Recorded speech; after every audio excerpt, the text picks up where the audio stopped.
नमस्कार दोस्तों, मेरा नाम आचार्य पंडित रविशंकर मिश्रा है। मैं वृंदावन का निवासी हूँ।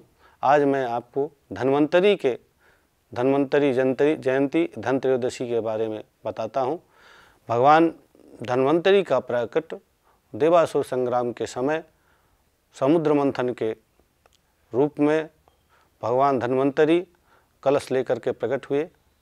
वो सभी प्रकार की औषधियों के अधिष्ठात्री हैं, धन धान्य के अधिष्ठात्री हैं। भगवान धन्वंतरी की कृपा से आयु आरोग्यता, घर में धन और वैभव की प्राप्ति होती है। आज के दिन धन के खजांची के रूप में भगवान श्री कुबेर का पूजन होता है।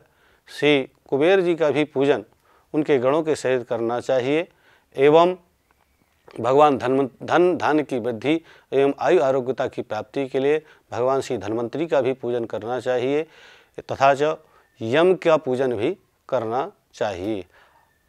आज के दिन आपके व्यापारिक संस्थान में या घर में तिजोरी पे रखा हुआ धन उसको निकालें, उसको स्वच्छ करें, उसके वस्त्र आदि के परिवर्तन करें तथा उनका विधिवत अपनी सामर्थ्य के अनुसार पूजन करें। पूजन करने का क्रम ये है कि कोई भी पूजन, कोई भी अर्चन हमको करना है तो पहले हमारे अंदर उस देव के प्रति भावना होनी चाहिए, क्योंकि देव पितरः वाक्यमिच्छन्ति भावमिच्छन्ति देवता। भाव से विहीन की हुई पूजा निरर्थक है एवं संकल्प के से रहित पूजा का फल आधा मिलता है।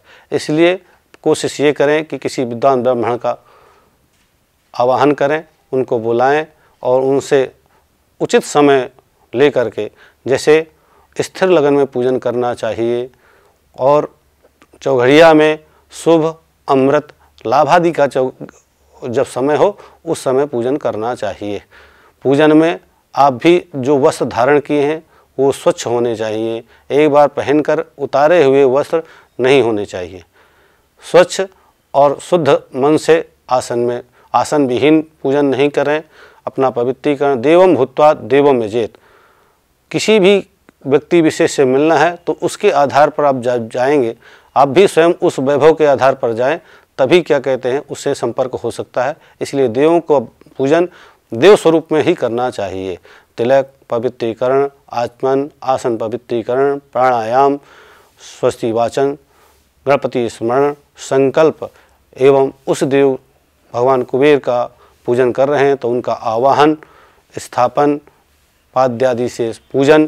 पहले जल 4 बार जल चढ़ाना चाहिए। पहले पाद्य अर्पित करिए, फिर हस्त अर्घ, आचमनी, फिर सर्वांग स्नान कराना चाहिए। उसके बाद अगर विद्वान ब्राह्मण हैं, आपके पास सामग्री उपस्थित है तो षोडशोपचार पूजन करें।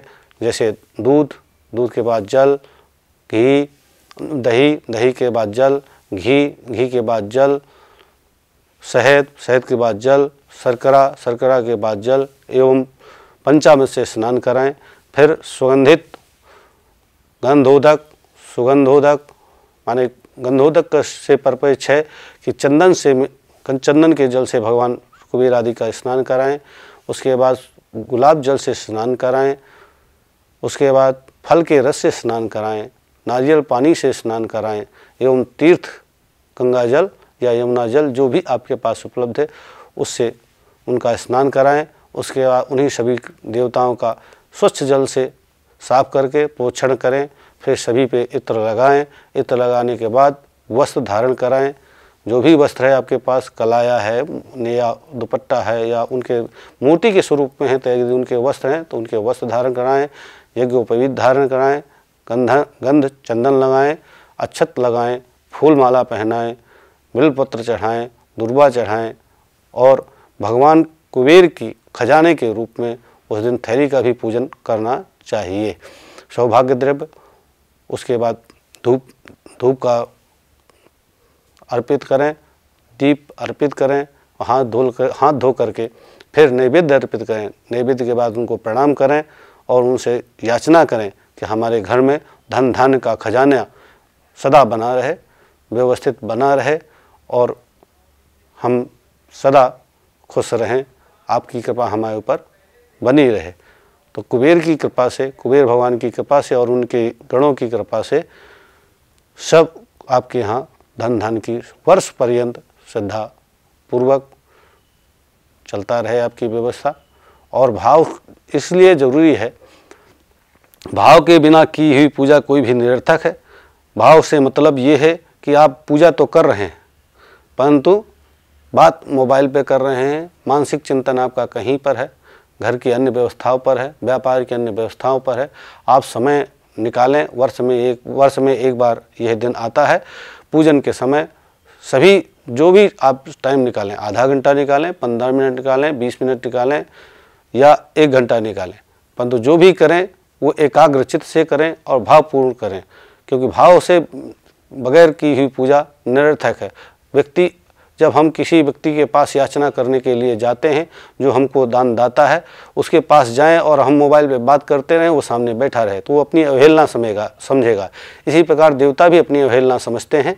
अगर आप पूजा कर रहे हैं और बात मोबाइल पर कर रहे हैं, अन्य सांसारिक वस्तुओं के बारे में चिंता कर रहे हैं और पूजा कर रहे हैं, तो वो पूजा आपकी निरर्थक है, वो श्रेष्ठ फलदायी नहीं होगी। राधे राधे।